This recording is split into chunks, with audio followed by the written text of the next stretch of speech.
Welcome to Intuitive Astrology with Molly McCord. Thank you so much for joining me today and Happy New Year to you as we close out 2025 and move into 2026.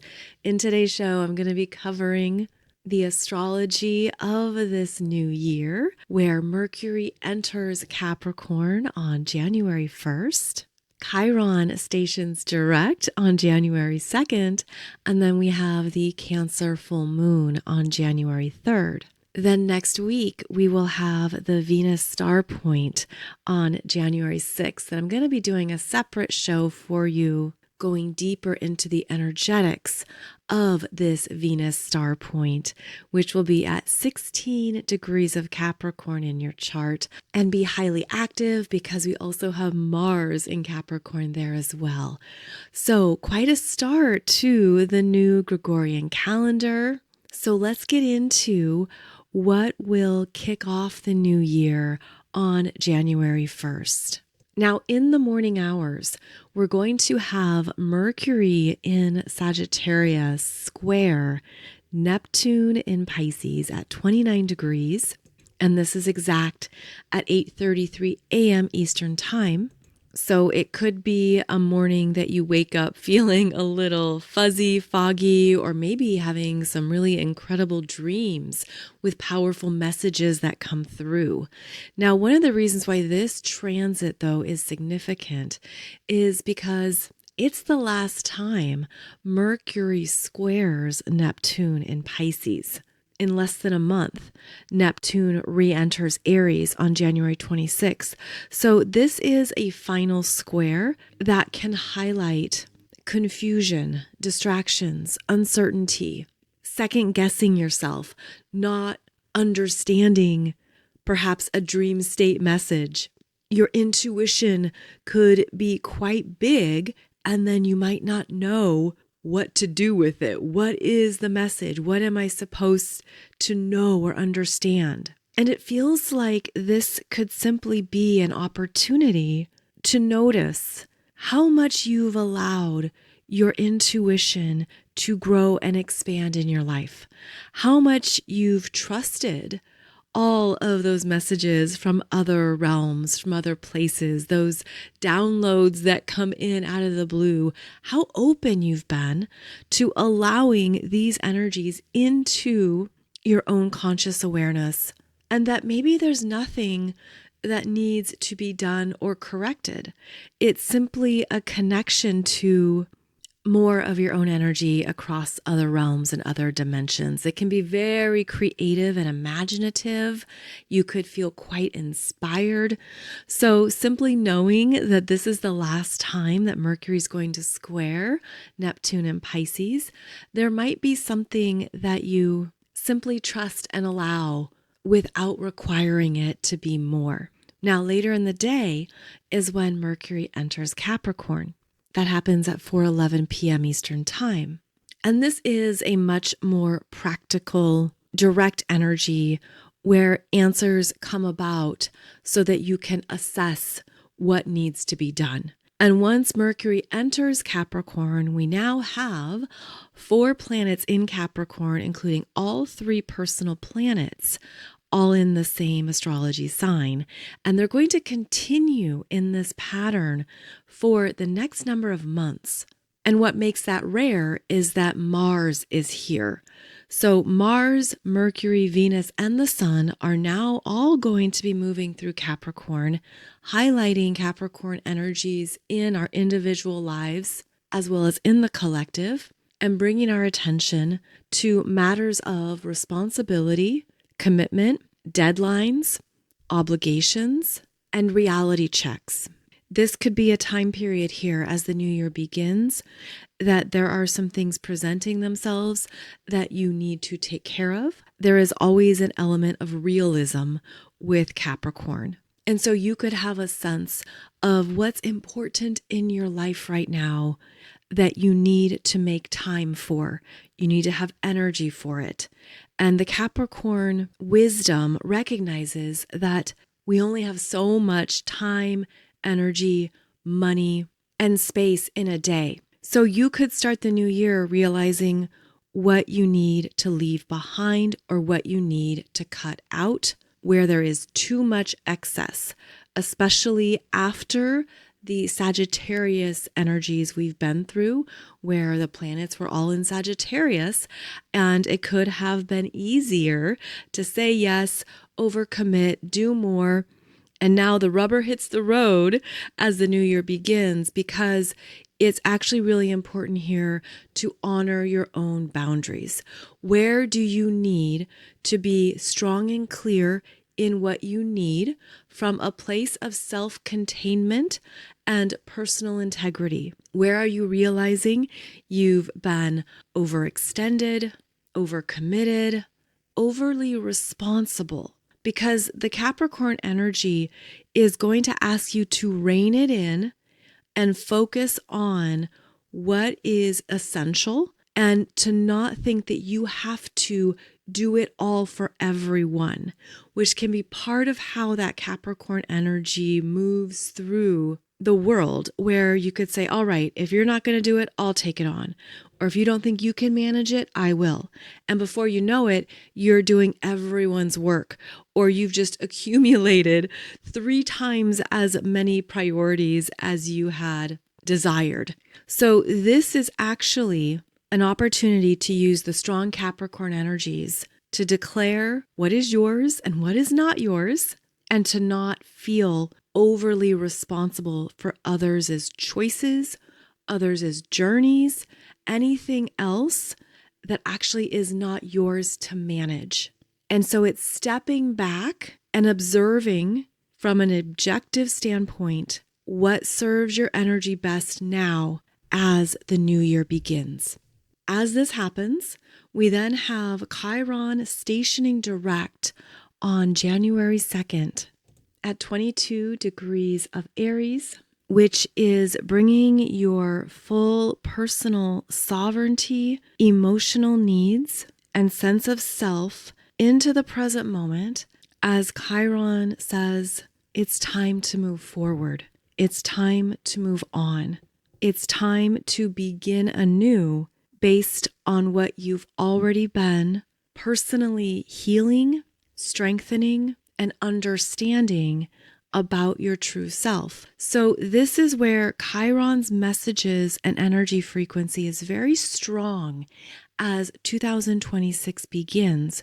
And this Chiron is pulsing with greater self-awareness that is quite personal and internal, meaning there are parts of your journey that only you know about, parts of your self-experiences, your self-identity, who you really are, that only you know. And there is a new, perhaps personal epiphany that arrives as Chiron stations direct that gives you forward-moving energy, inspiration, and motivation. So this is a turning point in what you've been personally working on and integrating that now could feel like, yes, you're moving on, you're moving forward. The energy is now shifting to support you with something that could feel brave, courageous, or strong. The Chiron retrograde is a more internal healing experience. And so the Chiron direct is where we feel ready to essentially get up from the couch and start walking again. Where if you've been healing, having to go slow with something, allowing the healing process to unfold, you know that if you rush it, you could re-injure yourself. But when you've trusted the healing process and allowed it to unfold on its own timeline, then you can sense when the energy is stronger and when it's time to take new steps forward. And this is happening at 22 degrees of Aries. And the last time that Chiron was at 22 degrees of Aries was late March and early April of 2025. So sharing that in case it helps you formulate what you have been healing or undergoing that now has a turning point as the year begins. Chiron is still in a square to Jupiter retrograde in Cancer, which can still bring about heightened sensitivity, feeling raw and vulnerable, perhaps even feeling uncertain around something that you are moving through, feeling, integrating. The square from Jupiter can definitely expand not only what the wound has been, but what the healing is about. And perhaps with this Chiron stationing direct, you're tapping into more of the healing potential that's present because of what you've learned about yourself. So it's important to note that Jupiter will amplify what you're really feeling at a core level. And these can most definitely be energies, memories, and experiences from the past, since that is how Jupiter retrograde in Cancer works. It goes into previous timelines to access your own cellular memory bank. And it might not even be only this lifetime.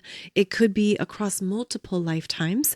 It could be accessing information through the maternal lineage. It could be taking you into generational wounds, something you've been holding or feeling for the family. Maybe you're doing some big clearing work for generations of family members, for your ancestors who are traveling with you, which can certainly be prominent with, again, Jupiter retrograde in Cancer, bringing forth energies from previous lifetimes and previous timelines. So this could have a real depth to it that might even catch you off guard. This energy, again, is quite private. So if you're sensing that you are more sensitive as the year begins, I would say that is very strongly emphasized in this aspect. And then to add to it, we also have the Cancer full moon happening on January 3rd, also highlighting Cancer energies. Now, this full moon is happening at 13 degrees of Cancer in your chart. So we have the full moon in Cancer on one side of your chart, moving towards that Jupiter retrograde in Cancer. And I wanted to note that because it means that a few hours after the moon will be conjunct this Jupiter and activate some big feelings, some more understandings. It could be quite emotional as part of the revelations of what you are understanding and hearing within yourself. So the Cancer full moon is very personal. It's about listening to an emotional truth that has been rising within you, connecting to whatever that frequency is without overriding it with logic, practicality, or anything else. It's allowing you to feel the feelings and understand that this is coming up for an important reason, because this is a full moon that's also conjunct Sirius. Sirius is the spiritual sun that we resonate with. Sirius is a very powerful energetic influence that helps us to expand our cosmic consciousness. And what that means is that we have access to higher wisdom around what the feelings mean. And so you might think, for example, that an emotion arises and it looks like one thing on the surface, but this conjunction to Sirius means it's holding greater spiritual gravitas. It has more significance than what meets the eye. And it's actually meant to redirect you, or rather reconnect you, to unconditional love, powerful self-compassion, and even more of the teachings of higher level starseeds and ascended masters that understand how powerful the emotional body is in the human experience. We are energetically designed to experience a huge spectrum of emotions, from fear to love and everything in between. And this is an emotional recalibration with the higher octaves of that spiritual sun to remind you how innately connected you are to the frequencies of unconditional love, and that we hold that in our heart chakras.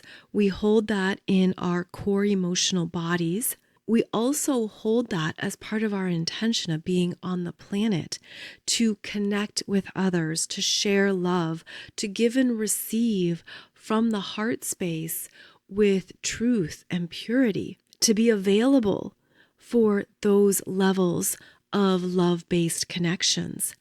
And this could be an activation of those frequencies for you. And depending on your chart, of course, that might be something you already work with and already experience, or it could be very jolting and unexpected, or anything in between. But this is a Cancer full moon powerfully working with the heart chakra, the emotional body, our sense of deep connection and belonging on the planet. Cancer is the energy of attachment, openness, safety, feeling safe enough to share your truth and what you really feel with those you trust. This is also an activation of belonging, of a reminder that you are here on the planet during these pivotal cycles for very intentional reasons, and that you innately belong.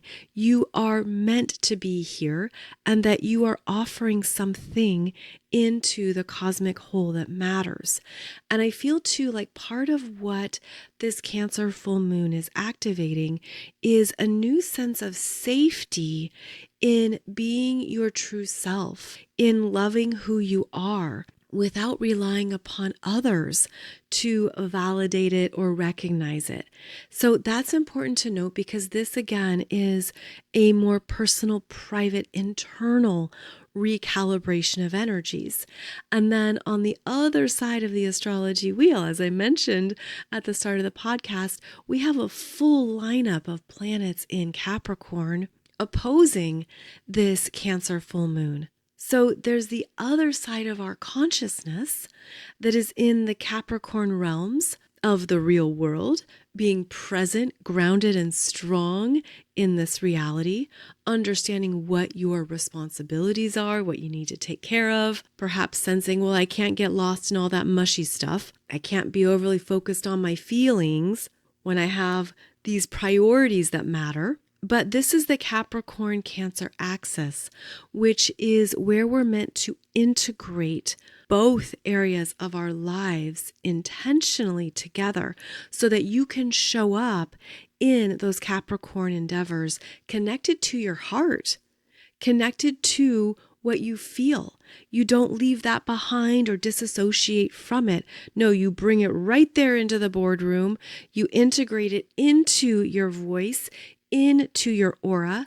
You're able to stand stronger and clearer because you're actually in higher alignment with not only your purpose, which is Capricorn, but your heart and what you truly feel within. So this could be a powerful realignment of life purpose, goals, your soul mission.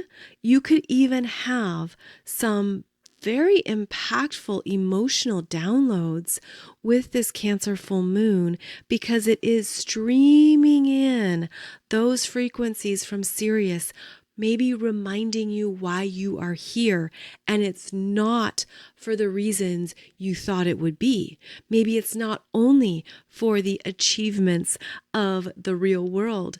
This is reminding you that you're here on the planet for perhaps something much bigger that expands the heart chakra within you and also then connects to the heart chakras in others. So I'm feeling like this Cancer full moon is bursting with some high frequency love.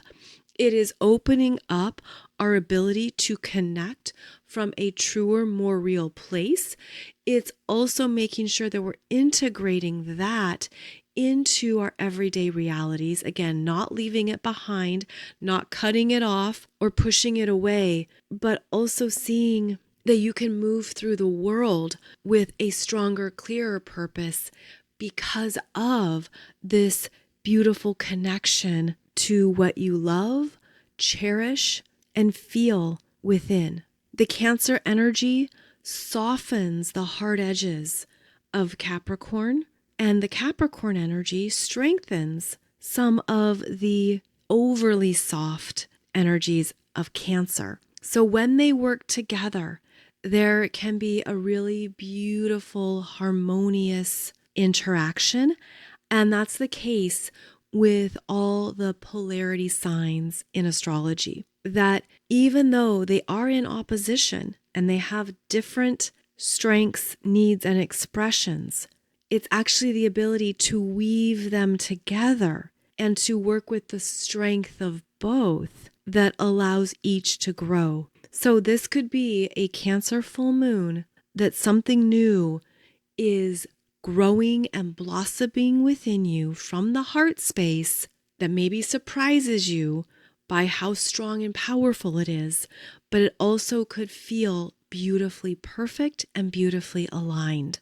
And then after that Cancer full moon on January 3rd, we have a few days until that Venus star point is exact on January 6th. I'm going to have a separate podcast episode for you on Friday discussing that even more, as I said. So this is just to help understand some of the energies that begin the new year, that it's a very interesting dance of energies here between the Capricorn, Cancer, and Aries energies in your chart. And in fact, that is the theme of astrology signs that takes us into January. That's because we're going to be having the T-squares between planets in Capricorn, Cancer, and Aries play out through the middle of January. And I'll get into that even more as we move through the month. I also just did the Monday podcast for you discussing the major astrology of January. There's a lot going on in January, so it's going to be a very active month. Also, keep in mind that we only have 2 planets retrograde now. Jupiter retrograde and Uranus retrograde. So that means all other planets are direct, full steam ahead. And we are absolutely picking up the frequency pace here as the year begins. So this is a time to ask yourself, where do I need to implement stronger boundaries with this Capricorn influence? Where am I ready to move ahead after Chiron stations direct and I'm ready to trust myself more? And then what is occurring at 13 degrees of Cancer in your chart that is expanding your capacity to feel love, hold love, be love, and hear the emotional truths that are important for your journey right now. I do have a separate video for you on YouTube going through this Cancer full moon chart more specifically if you would like to check that out. I hope that assists you in identifying more of the themes that are present over this weekend. And speaking of YouTube, I want to give a shout out to my YouTube channel manager, Amin, who just had a wonderful recognition ceremony at his university. He doesn't know I'm doing this, but I just wanted to share his incredible news that at his university, he was selected to receive the Vice Chancellor's Gold Medal Award for achieving the highest academic result in his university. He is a very smart young man, very capable, and very kind. And so I just want to recognize him, not only because I'm grateful for his work and what he contributes to my platform, but to, of course, give him the acknowledgement that his hard work has paid off. And that's what we do in Capricorn season. We recognize that. So congrats to him and to his family, who is so proud of him. So as always, thank you so much for joining me for today's podcast. I will be back every Monday, Wednesday, and Friday for a new episode. Wishing you the very best as 2026 begins. Very excited for this new year, what we're going to be creating and moving through together, and also the new energies that are coming in and taking us to some big new places in 2026. So wishing you a beautiful start to the year. As always, thank you so much for your time, energy, and presence. I am so grateful for you. I'm so grateful for this community. Thank you to all of you who support one another in the comments, who give each other recognition and well wishes and kind regards. I'm very grateful to be connected to so many of you who are here as empowered leaders, guides, healers, starseeds, conscious beings, and just knowing that we are all traveling through these energies together. So thank you again for everything you offer and share, and I look forward to connecting with you again soon.